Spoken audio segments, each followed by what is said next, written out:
The latest statewide test results reveal only slight improvements in reading and math scores among Alaska students, sparking a mix of cautious optimism and concern about educational progress.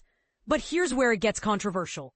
Despite decades of investment in education, only a tiny fraction of students have shown measurable advancement in key academic skills, raising questions about the effectiveness of current strategies. Recently released data from the Alaska System of Academic Readiness, STAR, assessments indicate a modest increase of just over 1% in the number of 3rd through 9th graders reaching proficient or higher in reading and math compared to last year.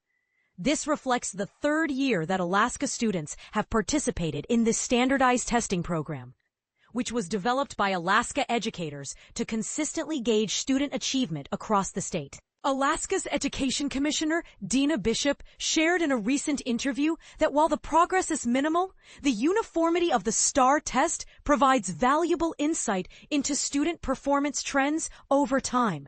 She noted, "For the most part, our results have remained fairly stable, with approximately 1/3 of students scoring at an advanced or proficient level across these grade ranges. Our goal is to see more students meeting grade-level expectations, which is vital for their future success." The STAR data shows incremental gains in math proficiency just above 1%, with similar small improvements in English language arts. Interestingly, 5th graders statewide outperformed all other grades in proficiency rates, especially in math, where they experienced the largest boost. Conversely, 9th graders saw a dip in math proficiency scores.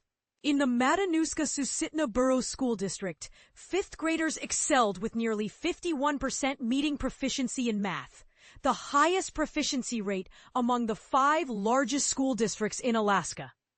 Participation rates in these assessments decrease as students progress to higher grades because parents have the option to opt their children out of testing.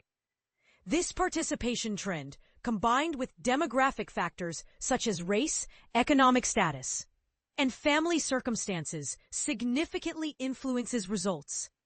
Data reveals that students who are white, have an active duty military parent, are economically stable, and not in foster care or dealing with disabilities tend to score higher.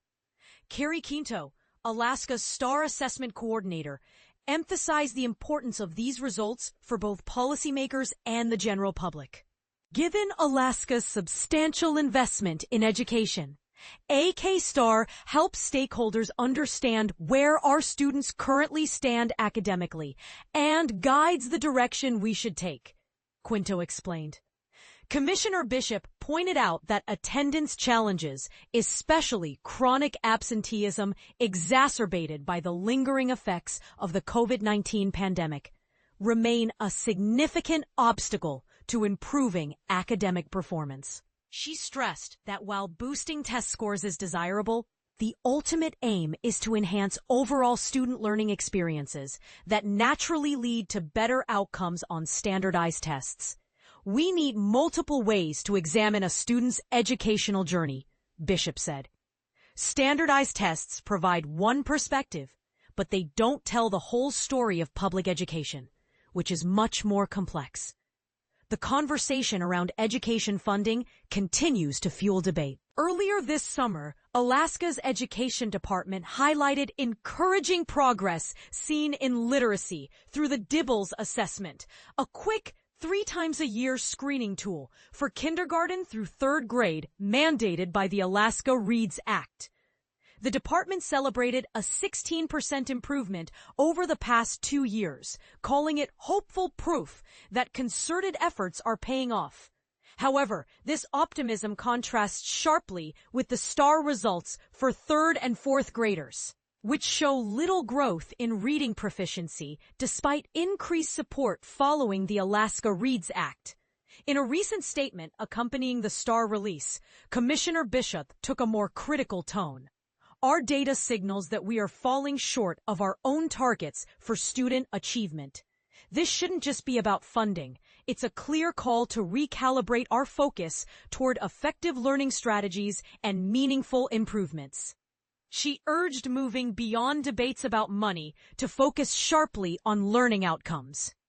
This message comes amid ongoing conflicts over education funding, as Governor Mike Dunleavy has repeatedly vetoed budget increases meant for education, urging lawmakers instead to approve policy reforms. Bishop acknowledged the gap between early literacy skills assessed by Dibbles and broader English language proficiency measured by STAR. But he remains hopeful about the direction students are heading. She also argued that heated discussions over funding often overshadow potentially impactful policy decisions. As someone who has led 2 large school districts, I understand the challenges of managing finances, Bishop said. But when it comes to priorities, classrooms must come first, not politics. We have to be willing to take risks if we want to improve learning environments. She added a thought-provoking point. There will never be enough money, but public schools can definitely improve and attract more students. That's when funding naturally rises. This perspective drew a swift response from Anchorage Democratic Senator Loki Tobin, who chairs the Senate Education Committee.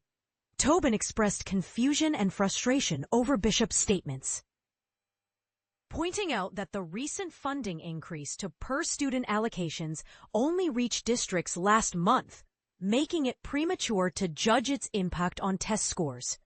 I find it egregiously misleading to imply that funding isn't crucial, Tobin said. A single test score from last spring cannot accurately represent the current state of our schools. She criticized the education department for blaming others rather than collaborating with educators and districts to identify needs and advocate for necessary support from lawmakers. Senator Tobin, who co-leads the Legislative Education Funding Task Force alongside Representative Rebecca Hinshoot from Sitka, plans to hold hearings on student assessment and accountability this coming spring. She continues to push for deeper analysis of how different student groups perform to inform more equitable policies. Republican Representative Justin Ruffridge of Soldotna, also on the task force, echoed the complexity of evaluating student success through a single test. It's encouraging to see some improvements, and we need to assess whether programs like those in the READS Act are working as intended, Ruffridge said. He advocates for policies targeted specifically toward areas needing improvement, emphasizing that tracking both growth and proficiency gives a fuller picture of school accountability.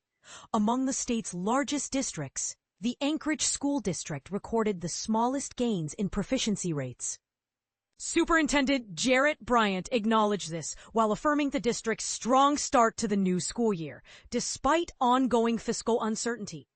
Last spring, our first graders showed double-digit gains in the Dibbles literacy screener for the 2nd consecutive year.